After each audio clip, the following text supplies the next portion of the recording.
absolute pleasure every time I get to talk to El Perro Azael Rodriguez. You're an OG veteran here from day one. Road to the title, number one, the inaugural Power Slap, number one. I mean, we keep on rolling, and you're a mainstay, and you're making a comeback. Middleweight division, this time number three ranked Brandon Rhodes. You've had quite the journey. I mean, just talk before we get into it. I mean, full circle, your Power Slap career, you're the OG. You know, have you ever took a moment to actually think of everything that you've accomplished here in the sport? Nah, I think sometimes I'll try to like shift my mindset into thinking about everything that I've done, but to me, I haven't done enough.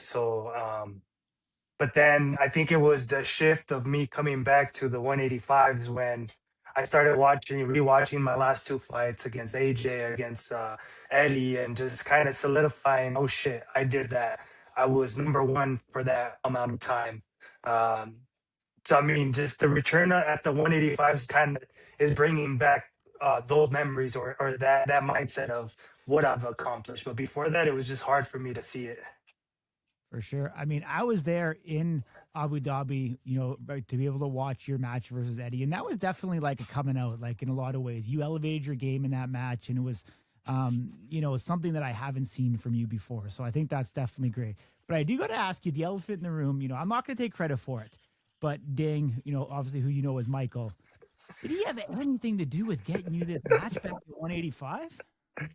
Yeah, bro. Like he literally was the one that brought up the idea, which I loved because when I came down to 170, it was from the uppers asking me to come down. I was already on a route to maybe another title fight at that time because it was my match against Eddie. Isaiah was facing John Davis at that time, and I was number one against Eddie, and that was like already the question of is Azael going to go up against the champion?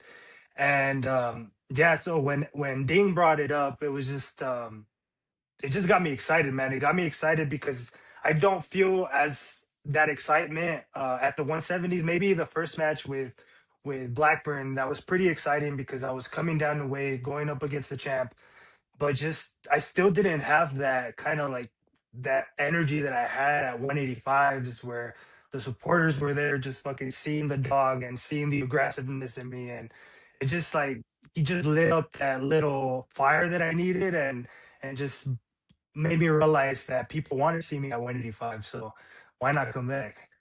For sure. I mean, you seem to have a renewed energy to you. You seem to be much more positive, optimistic. Is that going to be a return to the Azael of old when you were knocking people, down and taking them out? Yeah, it has to be, man. I mean, my last two matches at 170 didn't go the way that I wanted. The last match was super controversial, but we're not going to talk about that right now. But yeah, just being that aggressive powerhouse that I am, showing the power that I have, showing the knockout power that I have, and just being able to eat some of Rhodes' shots too, just because Rhodes is a powerhouse and Rhodes does have a pretty strong slap. So just being able to showcase my skills at the 185s again, that this is going to be the comeback that I needed. For sure. I mean, the middleweight division's in a bit of disarray, and I think you coming into the mix adds a little bit of excitement to it as well. Brandon Rhodes, let's talk about him a little bit. Amongst the fighters, anyways, there seems to kind of be mixed reviews. There are guys that like his skill set and his prospect, and then there are guys on the other side that don't see it and don't believe it. Where do you kind of sit, and what kind of competitor do you think he is today coming into this match on March 6th? I think Rhodes, like I said, he has a very powerful slap. I like his technique. He has a powerful slap and a fast slap, and I believe he goes red on one too.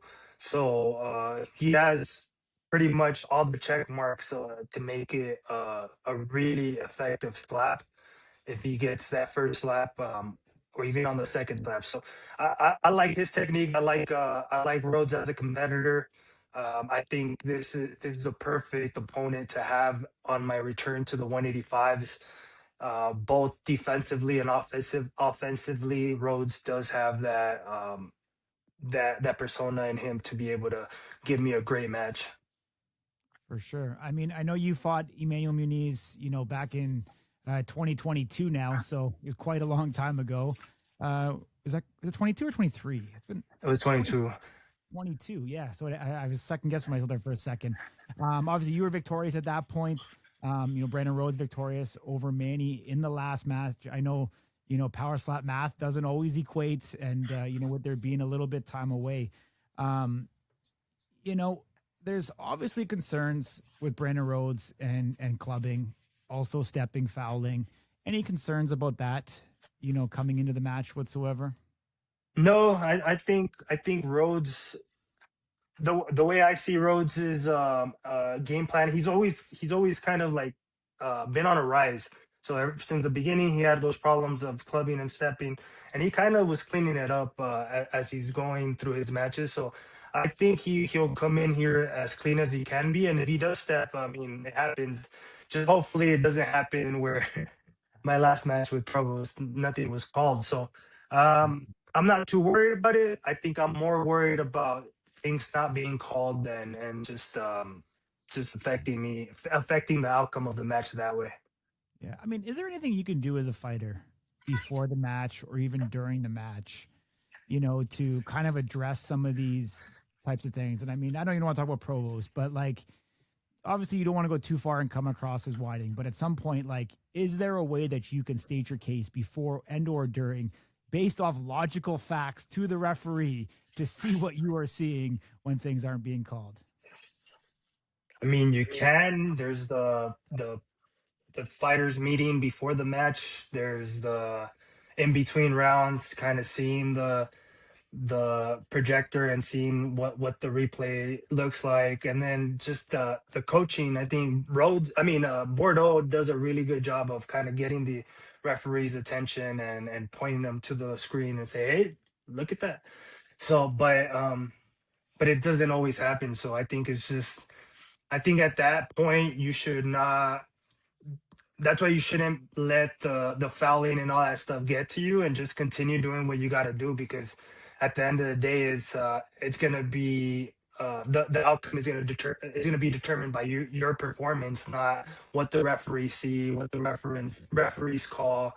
So just yeah, I don't know, just for me to answer your question, just Bordeaux does a really good job with coaching. So the coach, it could come down to the coaches bringing that attention. So stick with me here a little bit. I know you've got a pretty extensive record. I mean, you've probably been up in Power Slap now 9. This could be your 10th match, it looks like. It'll Um, be the 11th, I think. 11th? Okay, then I'm missing one. Um, could you see this? Could you call this? And I need this to come from you, being the king of the pack, the leader of the pack. Could this be the dog bowl? Could this be El Perro versus El Perro in a way? Like, do you think yourself versus Brandon Rhodes will be the most dog eat dog match that you've seen? I think it could be, honestly, man. When just thinking about a match with Rhodes, does that's one of the things that I've been thinking, is that he's a dog. He's gonna come with everything he has. He had the potential to go up against Isaiah next, so I know he's hungry. I know he's gonna have that fire in him to prove to the world that he could be El Perro. So I think he this is a dog match. This is gonna be a dog match. This is gonna be a match between two tough ass guys that have not a lot to prove, but it's gonna prove a lot when whoever gets that W. So um that's what I'm aiming for. So What kind of dog is Brandon Rhodes? Rhodes, I see he's a little bit stocky, so I see him like maybe like the first thing that came to my mind was a bulldog, but like yeah, just maybe like a little bulldog. You're a boxer, a little bit bigger He of a could bulldog. he could be I was gonna say a skinnier version of a bulldog, so he could be a boxer, but when I think of him, I think of him as a bulldog right now. Okay, okay. Yeah, I mean, a Doberman, I guess, has got some similar traits. Yeah, yeah. Yeah, we'll All see. those dogs. Awesome, man. I mean, obviously, the sport continues to evolve. We see, the coin toss essentially doesn't matter. If you can't take a strike, you're never going to rise, to a championship position. Do you feel that, the offense or the defensive side is starting to take over in the sport one way or the other, for better or for worse? Uh I don't think maybe just I feel like it still matter. It matters that you're able to take that shot, the first shot. If you're, even if you're gonna go second, you're gonna go. I mean, even if you're gonna slap first, just being prepared to take that first shot from your opponent if you didn't do an effective shot is super important. So I think the defensive side of it, yeah, I think that's overtaking everything because, like you said, it doesn't really matter if you have a powerful slap. At the end of the day, if you can't take the slap, you're not going to do good in this sport. So, and we've seen it time and time with several fighters that potentially have a good ass slap and get that first round knockout, but then when they get slapped, it's like a whole different story. So, I think it's been something that from the beginning, um, it was kind of obvious that you have to have that chin. For sure. You know, this one projecting out, how do you kind of see it going? You think it's going to go deep? I would like for it to be a knockout, whether it be the first round, second round, third round. But I do see this match going maybe to distance or third round, just third round knockout. I don't know. Just Rhodes has that dog in him. He doesn't just have that dog. He has that heart, and we've seen it when he's been knocked down. He doesn't stay down. So I expect that same outcome from Rhodes. For sure. If Rhodes watches an interview, what do you want to say to him? Rhodes, you already know. We talked about it. Let's fucking give the fans what they want, a good ass show, uh slap the shit out of each other, and let's just keep it entertaining for everyone. For sure. One last one, man. I mean, we've seen you train, you know, on the islands. We've seen you train in San Diego. We've seen you cut weight. We've seen you bulk. I feel like we've seen you kind of take on all types of, you know, training camps. We've even seen you train, you know, very much more boxing oriented. How is this camp going to look? I mean, you've got just over 3 weeks now until the match. Kind of talk to me about how you're preparing. Yeah, for this camp I did the bulking. I had the I was lucky enough to be able to bulk after my last match and just stay strong and just continue just being doing my powerlifting and boxing and just being explosive. I think just incorporate just being as heavy as I am right now and just being able to move the way that I can as an athlete is just going to play a role in this. And yeah, just being as athletic as I can during this camp is what's going to be different. Awesome. Azael, I appreciate you. Pleasure is always to have you. Look forward to seeing you once again up there on stage come March 6th, taking on Brendan Rhodes. So take care. Be safe. I know you don't got to cut weight, so I'm sure that's more of a resting point for you, but look forward to seeing you during fight week. Thank you, bro. I appreciate you and your time.